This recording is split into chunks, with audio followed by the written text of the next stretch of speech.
ಸಹಕಾರ ಸಂಕಲ್ಪ ಇರ್ತದೆ ಅನ್ನೋ ಒಂದು ಮಾತನ್ನು ಹೇಳ್ತಾ ಬಹಳ ಒಳ್ಳೆಯ ರೀತಿಯಿಂದ ಕಾರ್ಯಕ್ರಮ ಯೋಜನೆ ಮಾಡಿರ್ತಕ್ಕಂಥ ಇಲ್ಲಿಯ ಎಲ್ಲ ಅವರ ಅಭಿಮಾನಿ ಬಂಧುಗಳಿಗೆ, ಈ ಊರಿನ ಗಣ್ಯರಿಗೆ, ಮಾನ್ಯರಿಗೆ, ಪತ್ರಕರ್ತ ಮಿತ್ರರಿಗೆ ಎಲ್ಲರಿಗೂ ನಾನು ಅಭಿನಂದನೆ ಸಲ್ಲಿಸ್ತಾ ಮತ್ತೊಮ್ಮೆ ಇದು ನನ್ನ ಸೌಭಾಗ್ಯ ಅಂತ ಭಾವಿಸಿ ನನ್ನ ಮಾತನ್ನು ಮುಗಿಸ್ತೀನಿ. ನಮಸ್ಕಾರ. ನಮ್ಮ ಮಲ್ಪೆಯ ಶಾಸಕ ಶ್ರೀ ಸುರೇಶ್ ಶೆಟ್ಟಿ ಗುರ್ಮೆ ಅವರ ಮಾತುಗಳನ್ನು ಕೇಳುವುದೇ ಒಂದು ಚಂದ. ಅನೇಕರು ಅವರ ಅಭಿಮಾನಿಗಳು ಅವರ ಮಾತುಗಳನ್ನು ಕೇಳಲಿಕ್ಕೆ ಸಭೆಗೆ ಆಗಮಿಸ್ತಾರೆ. ಒಳ್ಳೆಯ ಮಾತುಗಳಿಗೆ ನಾವು ಒಂದನ್ನು ಅರ್ಪಿಸ್ತಾ ಇದ್ದೇವೆ. ಕುಂದಾಪುರದ ನಮ್ಮ ಜನಪ್ರಿಯ ಶಾಸಕರಾಗಿರುವಂತಹ ಕಿರಣ್ ಕುಮಾರ್ ಕುಡುಗಿ ಅವರು ನಮ್ಮ ಸಭೆಗೆ ಆಗಮಿಸಿದ್ದಾರೆ. ಅವರಿಗೆ ಈ ಸಂದರ್ಭದಲ್ಲಿ ವಿಶೇಷವಾದಂತಹ ಸ್ವಾಗತವನ್ನು ಗೀತಾಯುಧದ ಮೂಲಕ ಕೋಟಿಗೂ ಮಿಕ್ಕಿ ಭಕ್ತರ ಮನೆಗಳಲ್ಲಿ ಶ್ರೀಕೃಷ್ಣನ ಸಂದೇಶವನ್ನು ಜಾಗೃತಿಗೊಳಿಸಿದ್ದಾರೆ. ವಿಶ್ವಮಾನ್ಯ ವಿಶ್ವಗುರು ನಡೆದಾಡುವ ದೇವರೆಂದೇ ಪ್ರಸಿದ್ಧರಾಗಿರುವಂತಹ ನಮ್ಮ ಪರಮ ಗುರುಗಳಾದ ಉಡುಪಿ ಶ್ರೀ ಪುತ್ತಿಗೆ ಮಠಾಧೀಶರು, ಪರಮ ಪೂಜ್ಯರಾಗಿರುವಂತಹ ಶ್ರೀ ಶ್ರೀ ಸುಗುಣೇಂದ್ರ ತೀರ್ಥ ಶ್ರೀಪಾದರಿಗೆ ಹುಟ್ಟೂರ ಗುರುವಂದನೆ.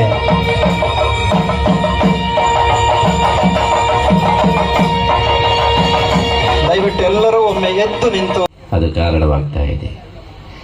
ನಮ್ಮ ಎಲ್ಲೂರು ಸೀಮೆಯಲ್ಲಿರುವ ಕುತ್ಯಾರು ಎಲ್ಲ ಈ ಊರುಗಳಲ್ಲಿ ನಮಗೆ ವಿಶೇಷವಾದಂತಹ ಪ್ರೀತಿಯನ್ನು ನಮ್ಮ ಊರಿನವರು ಕೊಡ್ತಾ ಇದ್ದಾರೆ. ಅದಕ್ಕೆ ಸದೃಶವಾದಂತಹ ಇನ್ನೊಂದು ಸಂತೋಷ ಬೇರೆ ಯಾವುದೂ ಇಲ್ಲ. ಶ್ರೀರಾಮದೇವರು ರಾಮಾಯಣದಲ್ಲಿ ಹೇಳ್ತಾರೆ, ಜನನಿ ಜನ್ಮಭೂಮಿಶ್ಚ ಸ್ವರ್ಗಾದಪಿ ಜರಿಯಸಿ ಅಪಿ ಸ್ವರ್ಣಮಯೀ ಲಂಕಾ, ಬಂಗಾರದ ಲಂಕೆಯಲ್ಲಿ ನನ್ನ ಹುಟ್ಟೂರಿಯಲ್ಲಿ ಎಂಬುದಾಗಿ ಹುಟ್ಟೂರೇ ಲಂಕೆಗಿಂತಲೂ ಶ್ರೇಷ್ಠ ಅಂತ ಹೇಳಿ ರಾಮದೇವರು ಲಂಕೆಯಲ್ಲಿ ನೆಲೆಸದೆ ಅಯೋಧ್ಯೆಗೆ ವಾಪಸ್ ಬರ್ತಾರಂತೆ. ವಸ್ತುತಃ ಲಂಕೆ ತಾನೇ ಗೆದ್ದಂತಹ ಒಂದು ದೊಡ್ಡದಾದಂತಹ ಬಂಗಾರದ ರಾಜ್ಯ. ಆದರೂ ಅದು ನನಗೆ ಬೇಡ, ಅದಕ್ಕಿಂತ ನಾನು ಹುಟ್ಟಿದ ಊರೇ ಬೇಕು ಅಂತ ಹೇಳಿ ಅಯೋಧ್ಯೆಗೆ ವಾಪಸ್ಸಾದರು ಅಂತ ಹೇಳಿ ಆ ಒಂದು ಮಾತಿನ ಒಂದು ನಿಜವಾದ ಅರ್ಥ ನಮಗೆ ಆಗ್ತಾ ಇದೆ. ನಾವು ಕೂಡ ಇಡೀ ಜಗತ್ತಲ್ಲಿ ಸುತ್ತಿ ಬಂದಿದ್ದೇವೆ. ಬಂದ ಮೇಲೆ ನಮಗೆ ಅನಿಸಿದ್ದೇನೆಂದರೆ ನಮ್ಮೂರೇ ವಾಸಿ ಅಂತ. ನಮ್ಮ ಊರಿನಲ್ಲಿ ಇರತಕ್ಕಂತಹ ಈ ಒಂದು ಲವಲವಿಕೆ, ಈ ನಮ್ಮ ಊರಿನಲ್ಲಿ ಇರತಕ್ಕಂತಹ ಈ ಒಂದು ಉತ್ಸಾಹ, ತರುಣರಲ್ಲಿರತಕ್ಕಂತಹ ಈ ಉತ್ಸಾಹ ಅದು ಬೇರೆ ಎಲ್ಲಿಯೂ ಕೂಡ ಕಾಣಲಿಕ್ಕೆ ಸಾಧ್ಯ ಇಲ್ಲ. ಹಾಗಾಗಿ ಇವತ್ತು ನಾವು ನಮ್ಮ ಹುಟ್ಟೂರಿನ ಈ ಎಲ್ಲ ಜನತೆಯ ಒಂದು ಉತ್ಸಾಹ, ಅವರ ಒಂದು ವಿಶೇಷವಾದ ಪ್ರೀತಿ ಇದನ್ನು ಕಂಡು ನಾವು ಬಹಳ ಸಂತೋಷ ಪಟ್ಟಿದ್ದೇವೆ. ಹೊರಗಿನ ದೇಶದಲ್ಲಿಯೂ ಕೂಡ ಒಂದೇ ಊರಿನವರು ಸಿಕ್ಕಿದರೆ ಅವರು ತಕ್ಷಣ ಬಹಳ ಹತ್ತಿರ ಆಗಿಬಿಡ್ತಾರೆ. ಅದು ಹುಟ್ಟೂರಿನ ಆಕರ್ಷಣೆ. ಅಂತಹ ಒಂದು ಆಕರ್ಷಣೆಯನ್ನು ನಾವು ಇವತ್ತು ಅನುಭವಿಸಿದ್ದೇವೆ. ನಮ್ಮ ಎಲ್ಲ ಕಾರ್ಯಕ್ರಮಗಳಲ್ಲಿಯೂ ಕೂಡ ನಮ್ಮ ಹುಟ್ಟೂರು ಅದು ಬೆನ್ನೆಲುಬಾಗಿ ಇಟ್ಟುಕೊಂಡು ನಮಗೆ ವಿಶೇಷ ಪ್ರೋತ್ಸಾಹವನ್ನು ಕೊಟ್ಟಿದೆ. ಅದರಲ್ಲಿಯೂ ಕೂಡ ಇಲ್ಲಿಯ ಯುವ ಸಮುದಾಯ ನಮಗೆ ಯಾವಾಗಲೂ ಪ್ರೋತ್ಸಾಹವನ್ನು ಕೊಡ್ತಾ ಇದೆ. ಇಲ್ಲಿಯ ಒಂದು ಯುವ ಬಳಗ ಎಲ್ಲ ಕಾರ್ಯಗಳಿಗೆ ನಮಗೆ ಪ್ರೋತ್ಸಾಹವನ್ನು ನೀಡ್ತಾ ಇದ್ದು ಸ್ಫೂರ್ತಿಯನ್ನು ಕೂಡ ನೀಡ್ತಾ ಇದೆ. ಊರು ಅಂತ ಹೇಳಿ, ಎಲ್ಲೂರು ಅಂದರೆ ಎಲ್ಲರ ಊರು, ಅಂದರೆ ವಿಶ್ವ ಅಂತೇಳಿ ಅರ್ಥ. ಆದ್ದರಿಂದ ಎಲ್ಲೂರಿನಿಂದ ನಾವು ಬಂದದ್ದರಿಂದ ನಮಗೆಲ್ಲ ವಿಶ್ವದ ಕಲ್ಪನೆ ಬಂತು ಎಂಬುದಾಗಿ ನಾವು ಭಾವಿಸ್ತಾ ಇದ್ದೇವೆ. ಆದ್ದರಿಂದ ನಮ್ಮ ಪರ್ಯಾಯಕ್ಕೂ ಕೂಡ ವಿಶ್ವ ಗೀತಾ ಪರ್ಯಾಯ ಅಂತೇಳಿ ಹೆಸರಿಟ್ಟಿದ್ದೇವೆ. ಅಂದರೆ ಎಲ್ಲೂರು ಗೀತಾ ಪರ್ಯಾಯ ಅಂಥೇಳಿ, ವಿಶ್ವ ಅಂದರೆ ಎಲ್ಲೂರು. ಅಂತಹ ಒಂದು ಎಲ್ಲೂರಿನ ಈ ಹುಟ್ಟು ಗುಣ ಅದು ನಮ್ಮಲ್ಲಿಯೂ ಕೂಡ ಬಂದಿದೆ. ಹುಟ್ಟು ಗುಣ ಬೆಟ್ಟ ಹತ್ತಿದರೂ ಬಿಡದು ಅಂತೇಳಿ ಹೇಳಿದ ಹಾಗೆ ಈ ಎಲ್ಲೂರಿನ ಗುಣ ಇಡೀ ವಿಶ್ವವನ್ನು ಕಾಣತಕ್ಕಂತಹ ಗುಣ. ಅದಕ್ಕೋಸ್ಕರ ಎಲ್ಲರ ಊರು ಎಲ್ಲೂರು ಎಂಬುದಾಗಿ ಆಗಿದೆ. ಅಂತಹ ಈ ಸೀಮೆಯಲ್ಲಿರ್ತಕ್ಕಂತಹ ಎಲ್ಲ ಒಂದು ಯುವಕರು ಕೂಡ ಅಂತಹ ಒಂದು ವೈಶ್ವಿಕ ದೃಷ್ಟಿಕೋನ, ವಿಶ್ವದ ದೃಷ್ಟಿಕೋನವನ್ನು ಅವರು ಪ್ರೋತ್ಸಾಹ ಮಾಡ್ತಾ ಇದ್ದಾರೆ. ಅಂತಹ ಒಂದು ಹುಟ್ಟೂರಿನ ಜನತೆಗೆ ನಾವು ನಮ್ಮ ಪರ್ಯಾಯಕ್ಕೆ ಆಮಂತ್ರಣವನ್ನು ಕೊಡುವುದಲ್ಲ, ನೀವು ನಮಗೆ ಆಮಂತ್ರಣ ಕೊಡಬೇಕು ಅಂತೇಳಿ ಹೇಳ್ತಾ ಇದ್ದೀವಿ. ಇದು ನಿಮ್ಮ ಪರ್ಯಾಯ ಆದ್ದರಿಂದ ನೀವು ಸ್ವಾಮಿಗಳೇ ನೀವು ನಮ್ಮ ಪರ್ಯಾಯಕ್ಕೆ ಬರಬೇಕು ಅಂತ ಹೇಳಿ ನಮಗೆ ನೀವು ಆಮಂತ್ರಣ ಕೊಡಬೇಕು ಅಂತ ಹೇಳಿ ನಾವು ಭಾವಿಸ್ತಾ ಇದ್ದೇವೆ. ಅಂತಹ ಒಂದು ನಿಮ್ಮ ಪರ್ಯಾಯದ ಅದು ಯಶಸ್ವಿಯಾಗಲಿ ಅಂಥೇಳಿ ನಾವು ಇವತ್ತು ಹಾರೈಸ್ತಾ ಇದ್ದೇವೆ.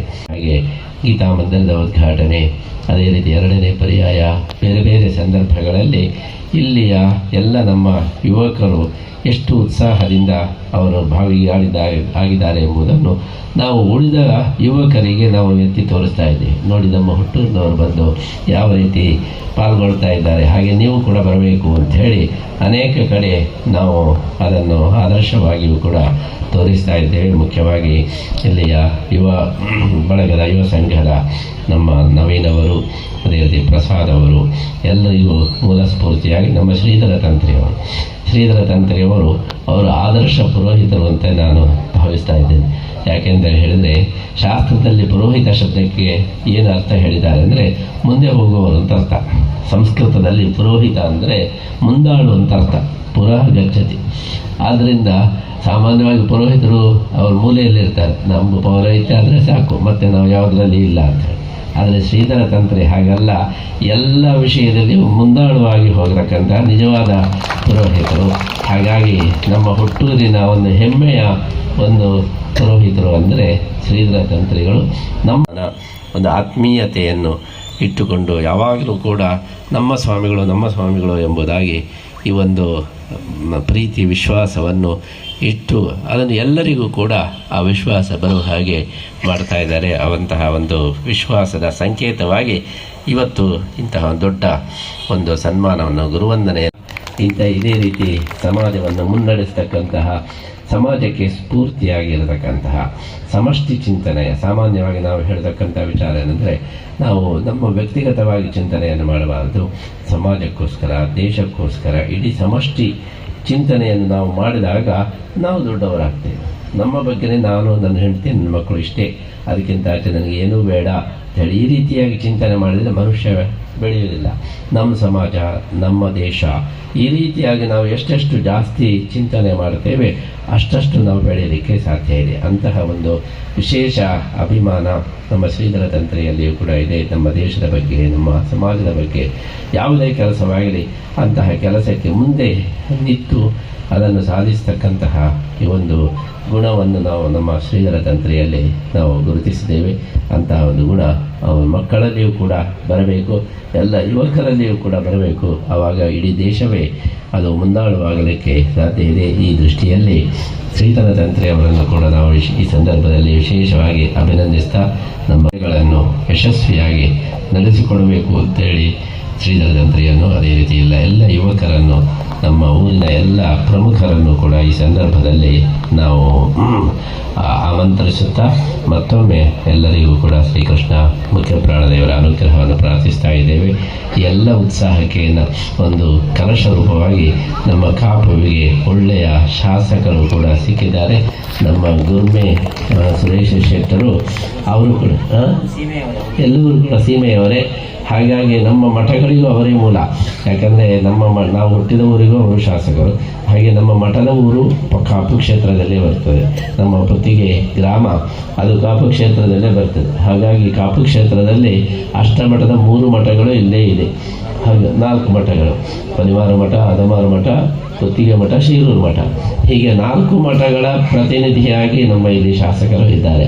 ಹಾಗಾಗಿ ಅವರು ಕೂಡ ವಿಶೇಷವಾದಂತಹ ಉತ್ಸಾಹ, ಅದೇ ರೀತಿ ಸಾಮಾಜಿಕ ಚಿಂತನೆ, ಅದೇ ರೀತಿ ತ್ಯಾಗ, ಸೇವೆ, ಈ ಎಲ್ಲ ಒಂದು ಗುಣವನ್ನು ಹೊಂದಿದವರು.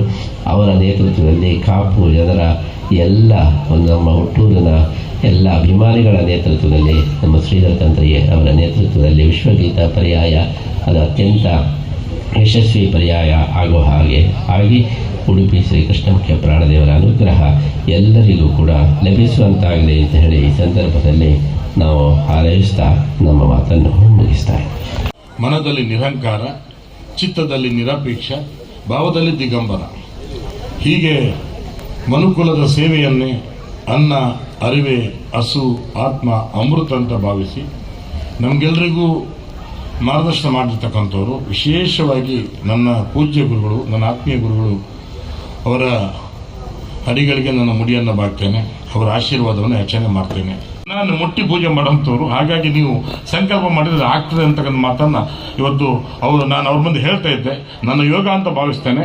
ಅವರು ಪರ್ಯಾಯಕ್ಕೆ ಏರುವಂಥ ಒಂದು ಹೊತ್ತಿನಲ್ಲಿ ನಾನು ಶಾಸಕನಾಗಿ ಅವರ ಸೇವೆಗೆ ನನ್ನನ್ನು ಅರ್ಪಿಸಿಕೊಳ್ತಕ್ಕಂಥ ಮಹಾಭಾಗ್ಯ, ಅಹೋಭಾಗ್ಯ ಅಂತ ನಾನು ಭಾವಿಸ್ತೇನೆ. ಯೇಸು ಸಂತರು ಎನಿತು ಶರಣರು ಜ್ಞಾನ ಬೀಜವನ್ನಿಟ್ಟರು ರಾಮರಾಜ್ಯದ ಕನಸು ಕಾಣುವುದು ದೇಹ ಬಿಟ್ಟ ಮಾತರು ಎನ್ನುವಂತೆ ತ್ಯಾಗರಾಜರ ಗಾನ ವಾಲ್ಮೀಕಿ ಕವನ ರಾಮನಡಿ ಇಟ್ಟನೆಲ್ಲ ಭೀಮನುಸಿರಿದ ಗಾಳಿ ಯುವಮದಿ ಭಗೀರಥಂ ತಂದ ಸುರತಟಿನಿ ಸೋಮನ ಪೆತ್ತ ಕರಲು ಇಂಥ ಹಿರಿಮೆಗೆರಿಮುಳ್ಳಂತ ನಾಡು. ಅದಕ್ಕೆ ಪೂರಕವಾಗಿ ಈ ನಾಡನ್ನು ಬೆಳೆದಂಥ ಸಂತ ಶ್ರೇಷ್ಠರು, ಶರಣ ಶ್ರೇಷ್ಠರು, ವಚನ ಶ್ರೇಷ್ಠರು, ವೈದಿಕ ಶ್ರೇಷ್ಠರು. ಆ ನಿಟ್ಟಿನಲ್ಲಿ ಇವತ್ತು 183 ದೇಶಗಳ ಪ್ರಾತಿನಿಧಿಕ ಸಂಸ್ಥೆ ಅಂತ ವಿಶ್ವಶಾಂತಿ ಸಮ್ಮೇಳನದ ಅಧ್ಯಕ್ಷತೆಯನ್ನು 3 ಸಲ ಪೂಜೆ ವಹಿಸಿಕೊಂಡಿದ್ದಾರೆ. ತನ್ಮೂಲಕ ಈ ದೇಶಕ್ಕೆ ಹಿಂದೂ ಧರ್ಮಕ್ಕೆ ವಿಶ್ವಮಾನ್ಯತೆ ಒದಗಿಸಿಕೊಟ್ಟಂಥ ಪುಣ್ಯಾತ್ಮ ಈ ನೆಲದ ಮೇಲಿದ್ದರೆ ಅದು ನಮ್ಮ ಪೂಜ್ಯ ಶ್ರೀಗಳು. ಸತ್ಯವನ್ನು ಒಪ್ಕೊಳ್ಳಬೇಕಲ್ಲ. ನಾನು ಕಣ್ಣಾರೆ ನೋಡಿದ್ದೀನಿ. ಅಲ್ಲಿ ದಿನಕ್ಕೆ 100 ಜನ ತಮ್ಮ ಉಪನಯನವನ್ನು ಮಾಡಿಸ್ತಾರೆ, ಸತ್ಯನಾರಾಯಣ ಪೂಜೆ ಆಗ್ತದೆ, ಅಲ್ಲಿ ಶನಿಕತೆ ಆಗ್ತದೆ, ಹೀಗೆ ಬೇರೆ ಬೇರೆ ಧಾರ್ಮಿಕ ಕೆಲಸಗಳಲ್ಲಿ ಆಗ್ತಾರೆ. ಹಾಗಾಗಿ ಲಕ್ಷಾಂತರ ಜನ ಅಂತಾರಾಷ್ಟ್ರೀಯ ಮಟ್ಟದಲ್ಲಿ ಗುರುಗಳು ಅವರನ್ನು ತಮಾಷೆ ಮಾತಲ್ಲ, ಇವತ್ತು ತನ್ನನ್ನು ಈ ಸಮಾಜಕ್ಕೆ ಅರ್ಪಿಸಿಕೊಂಡಿದ್ದಾರೆ. ಅವರಿಗೆ ಕಾಷಾಯ ತೊಟ್ಟಂತವ್ರಿಗೆ ಅವ್ರಿಗೆ ಈ ಭವಿಷ್ಯ ಏನು ಬೇಕಾಗಿಲ್ಲ ಜಗತ್ತಲ್ಲಿ. ಹಾಗಾಗಿ ಅಂಥವರ ಬದುಕು ನಾವು ಕೇಳಿದ್ದೀವಿ. ಬದುಕೇನು ಮಾಡಿದೆ ಇಲ್ಲೇ ಸುಳ್ಳೆ ಮುದುಕಿಯಾಗಿ ಮೆರೆದಿಲ್ಲ ಹುಚ್ಚು ಮರಳಿ 7 ಜನ್ಮಾಂತರ ದಿನವು ಹಿಂಗ ಹೇಳದೆ ಹೋದವು ನಿನಗೆಲ್ಲೋ ದಿನವು ಎನ್ನುವಂತೆ ಮನುಷ್ಯನ ಬದುಕು ಮರ ಹುಟ್ಟಿ ಮರ ಸತ್ತಾಗ ಆಗಬಾರ್ದಂತೆ. ಮರ ಕಡಿದು ಮನೆ ಕಟ್ಟುವ ನಾವು ಗಿಡ ನೆಟ್ಟು ಬಿಡಿಸೋ ಕೂಡ ಬಾಧ್ಯರಾಗಬೇಕಂತ. ಹೀಗೆ ಪೂಜ್ಯರು ತಾನು ಬೆಳೆದದ್ದಲ್ಲ, ತನ್ನಂಥ ಇವತ್ತು ಹೇಳಿದರು ಕೇಂದ್ರ ಶ್ರೀಧರ ತಂತ್ರಗಳ ಬಗ್ಗೆ ಹೇಳಿದ್ದಾರೆ. ಇಂಥ ಸಾವಿರಾರು ಶಿಷ್ಯರನ್ನು ಅವರು ಈ ಸಮಾಜಕ್ಕೆ ಅರ್ಪಣೆ ಮಾಡಿದ್ದಾರೆ. ಹಾಗಾಗಿ ಹೇಳ್ತಾರೆ, ಕಾಲ ಕೆಲವರನ್ನು ಮರೆಸಿಬಿಡ್ತದೆ ಮತ್ತು ಕೆಲವರು ಕಾಲವನ್ನು ಮರೆಸಿಬಿಟ್ಟಷ್ಟು ಮಾನ್ಯರಾಗ್ತಾರಂತೆ. ಕಾಲವನ್ನು ಮೀರಿ ಕಾಲತೀತರಾಗುವಂಥದ್ದು, ಕಾಮವನ್ನು ಮೀರಿ ಕಾಮಾತೀತರಾಗುವಂಥದ್ದು, ಸೀಮೆಯನ್ನು ಮೀರಿ ಸೀಮಾತೀತರಾಗುವಂಥದ್ದು, ಗುರಿ ಮತ್ತು ದಾರಿ ಸ್ಪಷ್ಟತೆಯಾಗಿ ಮಾತ್ರ ಸಾಧ್ಯ ಆಗ್ತಂತೆ.